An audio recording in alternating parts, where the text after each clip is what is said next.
अरे भैया, आप सुबह से काम कर रहे हैं, मैं आपके लिए कोई चाय वाय बना दूं? अरे नहीं बहन, उसकी जरूरत नहीं है। मैं बस अभी खाना खाने ही जा रहा हूँ।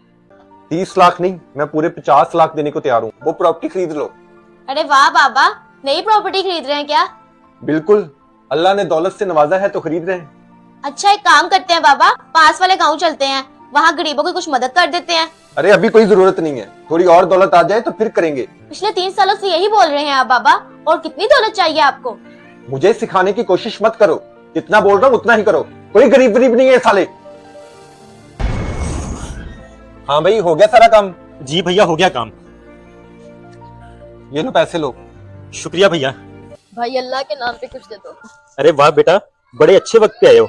अभी अभी मुझे मजदूरी मिली है। ये लो 100 रुपए, ये तुम रख लो। भाई आप तो खुद मजदूर हो, आप मुझे 100 रुपए दे रहे हो? अरे बेटा, अल्लाह पाक कहते हैं जितना आपके पास है उसी में से गरीबों की मदद करो। अगर आपको हमारा ये मैसेज अच्छा लगे तो शेयर लाजमी करें।